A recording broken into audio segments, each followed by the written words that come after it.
હાલો દોસ્તો, જય માતાજી। આજે આપણે બનાવવાના છે ઢોસાના પેપર। તો તેના માટે આપણે જો આ 2 ચમચી આપણે ચણાની દાળ લઈ લઈશું, 2 ચમચી મેથી અને અડધી વાટકી આપણે અડદની દાળ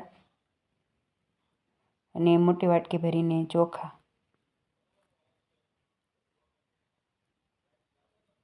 અને આપણે જો આ બીજો અડધો વાટકો ભરીને પણ ચોખા લેવાના છે। આપણે 1.5 વાટકો ચોખા લેવાના છે અને આપણે આ છે ઘઉંનો લોટ।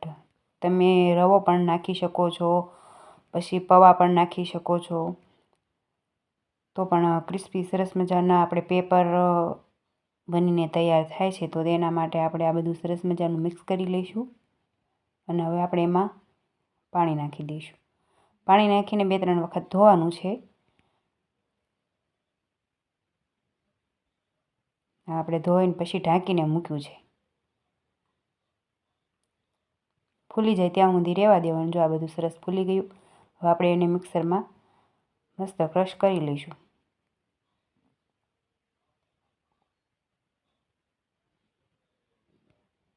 આપણે પહેલાં બધું મિક્સ સરસ મજાનું ઉપર નીચે કરી લેવાનું, એટલે બધું આ સરસ મજાનું સરખું થઈ જાય। નીચે દાળ હોય, ઉપર દાળ હોય, એવી રીતે। હવે આપણે આ મિક્સર જારમાં કાઢી લઈશું।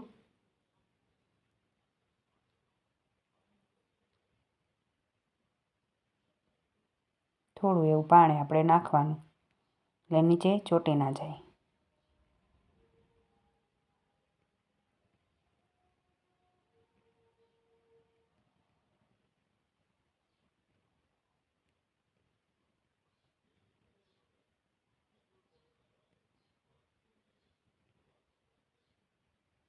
જો આપણું આ સરસ મજાનું પીસાઈને તૈયાર થઈ ગયું છે। આપણે આવું જ પીસવાનું છે, આવું ઝીણું, કકરું નથી પીસવાનું। આપણે બધું જ આવી રીતે કાઢી લેવાનું। જો આપણું બધું જ બેટર સરસ મજાનું થઈ ગયું। હવે આમાં થોડું થોડું પાણી નાખી અને પતલું કરી લેવાનું। હવે આપણે મીઠું નાખી દઈશું સ્વાદ અનુસાર।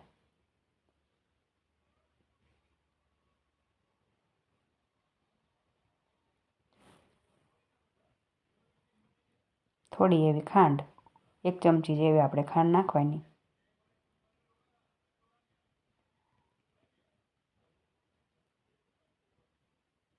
પાણી નાખીને પતલું કરી લઈશું।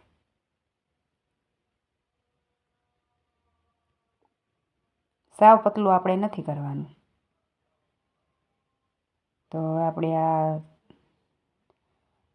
તવી મૂકી દીધી છે। હવે એને આપણે એક લીલો ગાભો લેવાનો છે અને સરસ મજાની ક્લીન કરી લેવાની, એમ। આપણે તેલ નથી નાખવાનું, તોય તે આપણે સરસ મજાનું પેપર ક્રિસ્પી બનાવવાનું છે।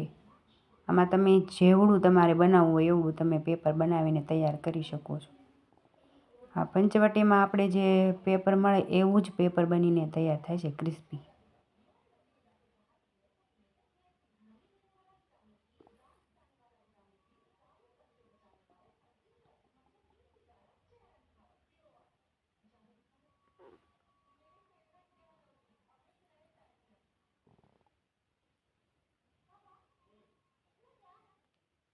હવે થોડું થોડું આપણે સાડમાં નાખી દેવાનું તેલ,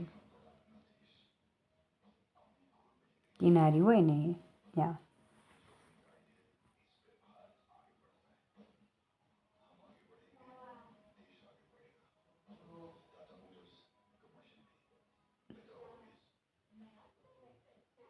આવી રીતે આપણે સરસ મજાનું એને ક્રિસ્પી થવા દેવાનું। જો આ ક્રિસ્પી કેવું સરસ પેપર બનીને તૈયાર થઈ ગયું છે।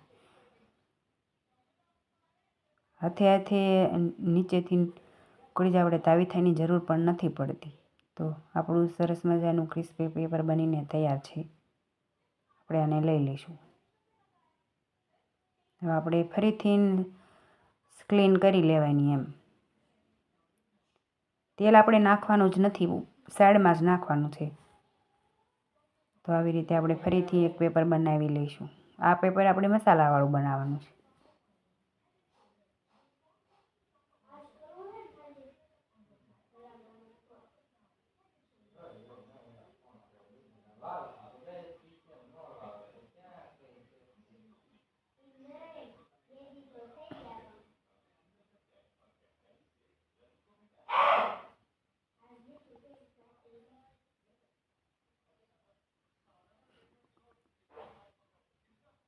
આવી જ રીતે તમારે મોટું પેપર તોય પણ સરસ મજાનું ઉઠલી જશે, કોઈ પણ વાંધો નહીં પડે. તમે લોઢાની જે તવી આવે એમાં બનાવો ને તો પણ ઉઠલી જાય. મેં જેવી રીતે બનાવ્યું એવી જ રીતે તમે બનાવશો. તમારા પેપર ઉખડી જ જશે, ચીપકશે પણ નહીં અને સારા એવા ક્રિસ્પી બનીને તૈયાર થશે. જો આપણે આવી રીતે મસાલો ઉપર લગાવી દેવાનો છે. આપણે એક સાદું પેપર બનાવ્યું, હવે આપણે આ મસાલાવાળું પેપર બનાવી લેવાનું. ઝાઝો મસાલો આપણે નથી નાખવાનું, કારણ કે આપણું પેપર જે ક્રિસ્પી હોય રહે ને, જે જ્યાં સુધી ઝાઝું એ આપણું ક્રિસ્પી પેપર વધારે મસાલો નાખવાથી નથી રહેતું. એટલે આપણે ઓછો મસાલો નાખીને આપણે સ્વાદ સારો આવે એનો એમ.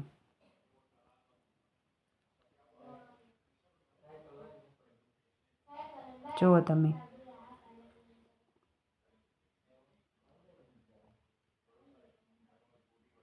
જો કેટલું સરસ પેપર આપણું બનીને તૈયાર થઈ ગયું છે.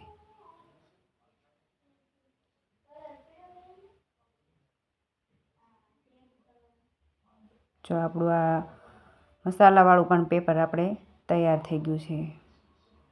અને એક હું તમને તોડીને પણ બતાવી. જો આવા હું તમને તોડીને બતાવું કે કેટલું ક્રિસ્પી આપણું પેપર છે એમ.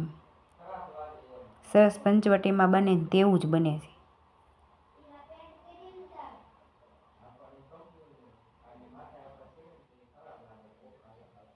તો આપણી આ થાળી તૈયાર છે ગુજરાતી. તો ચાલો ખાવા.